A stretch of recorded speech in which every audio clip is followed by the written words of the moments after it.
خوب لبنان رو آماده کردم آوردم که یه توضیحاتی راجع بهش میدم و آموزش یکیشو دارم که قربیه است. قربیه کدوم اینه درسته؟ قربیه این میشه. بله حالا دوست داره تصویر بردار اگر که اون پشتی است در واقع اونی که این وسطش بادومه درسته؟ میشه بادوم گذاشت، پسته گذاشت، گردو گذاشت و این شیرینی کلا با 3 قلم حالا غیر از وانیل با 3 قلم آماده میشه و به خاطر اون طعم کرایش خیلی محبوبه تو کشور لبنان و توی بیشتر مهمونیاشون، عروسیاشون، اعیادشون از این شیرینی حتما استفاده میکنن. قربیه. یعنی بخوای بگی صف اول شیرینیاشون اول خانم سارمی اینه. ترکام یه مدل قربیه درست میکنن. بله همینه؟ نه فرق میکنه. بله متفاوت هستش. بعد شیرینی بعدیشون که بینشون خیلی محبوبه و بی نهایت هم مقویه شیرینی معمول کشور لبنانه که شیرینی سنتیشونه. محبوبیتش به خاطر استفاده شدن از آرد سمولیناست که منبع غذایی بالایی داره نسبت به آرد سفیدمون و آرد قنادیمون و داخلش از فیلینگ خرمای دشتستانی و کره و یه مقدار زعفرون و هل و اینا که روی حرارت من گرمش میکنم تو پک‌های کوچولو در میارم داخلش میذارم. روش هم هر مغزی حالا گردو، بادوم، پسته، هر چیزی میشه داخلش کنه. کلا با مواد کمی اینا تهیه میشه. اینی هم که من برداشتم یه توضیح بدین. اصابع التب به شیرینی انگشت خرماییشون معروفه. مثل یه انگشت خرمایی. دقیقاً به شیرینی انگشت اونم اینا تقریبا رسیپیاشون خانم سارمی جان یکی میشه. فقط فرقش مثلا تو اضافه کردن شیر. حالا غیر از قربیه که قربیه کلا با 3 قلمه اصلا به این مواد کم و کره‌ای بودنش و بافت نرم و پفکی که داره اون معروفه. فقط قلق زدن داره. یعنی اگه قلق زدنش رعایت بشه اون تایمی که ما خاک قند و با کره میزنیم 6 دقیقه باید درست بخوره که این دقیقاً پفکی بشه و حج بگیره. یعنی این باعث میشه که ما یه شیرینی با این بافت داشته باشیم و نرم و لطیف باشه. پس تا فرصت داریم اگه موافق باشید شروع بکنیم مواد اولیه و اینها که برسیم آموزش. مواد اولیه‌مون برای تهیه قربیه لبنانی 150 الی 160 گرم آرد که بسته به موادمون باید نگاه کنیم ببینیم خمیر چجوریه، حالا اون آردو کم کنیم یا اضافه کنیم.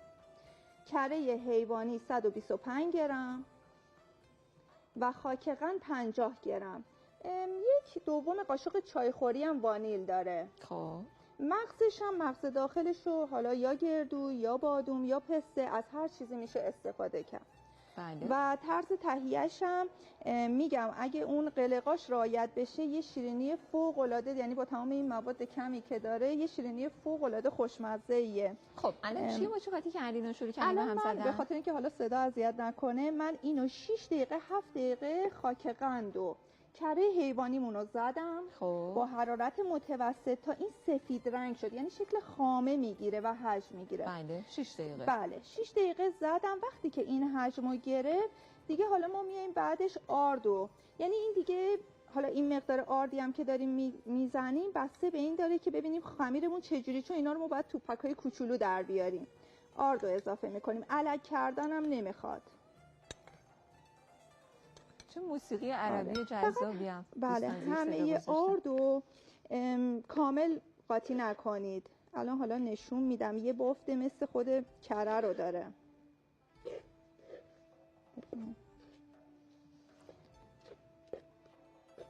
دوباره این دیگه همزن نمیخواد توی مرحله. اصلا مهمترین چیزش اینه که وقتی ما کره و خاک قند رو زدیم همزن میره کنار. اگه ما بیایم خانم سارمی جان مثلا آردم یا وانیل رو میزنیم با همزن بزنیم شیرینی بافتش کامل خراب میشه. حالا شیرینیه که میگم مواد اولیه‌اش کمه ولی اینا باید رعایت بشه تا یه شیرینی محبوب در بیاد. خب آردمون رو کم کم اضافه می‌کنیم. یه دور اضافه می‌کنیم هم می‌زنیم بعد دوباره دور. حالا مثلا اصلا چنگ زدن یا ورز دادن هم نمیخواد چون روغن پس میده.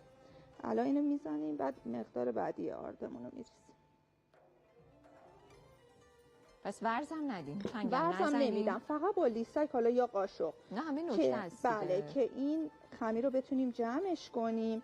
فقط اینکه اگه خمیر رو اومدن جمع کردن دیدن شله میتونن 1 قاشق الی 2 قاشق آرد اضافه کنن، یا اگه دیدن سفته میتونن مثلا بیان یه مقدار کره بهش اضافه کنن که این خودش رو جمع کنه.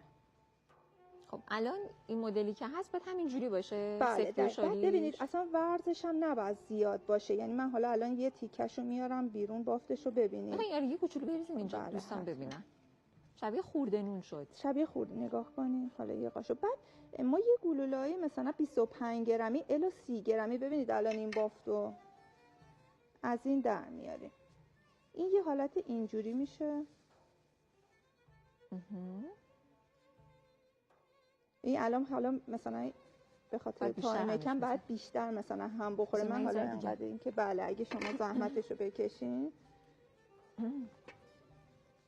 یه ذره وانیل رو ریختم ولی خب بله وانیل هم بله میخواد. حالا از این چیزا زیاد پیش میاد مخصوصا تو آشپزخونه‌ای که من توش باشم. این بعد اینجوری همین حالا با یا نوک انگشتتون و این وسیله اینو داخلش بذارید که حالا یه مغزیجات هم داخلش میذارید یا با پستم خیلی خوب میشه و داخل فر 160 درجه 12 دقیقه، بیشتر از 12 دقیقه هم نباشه پزیده میشه.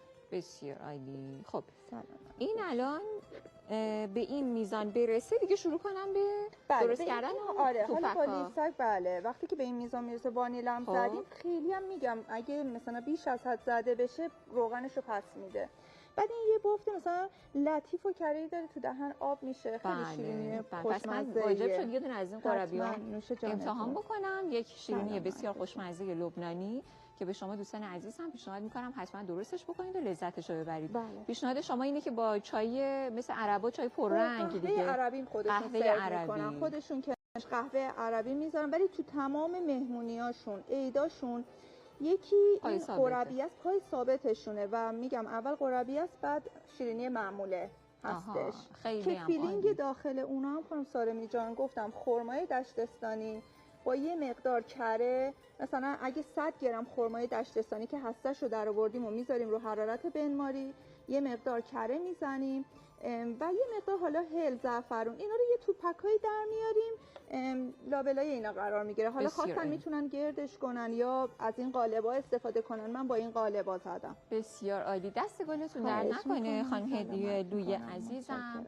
درباره یک شیرینی عربی خیلی خوشمزه لبنانی صحبت کردیم اما امروز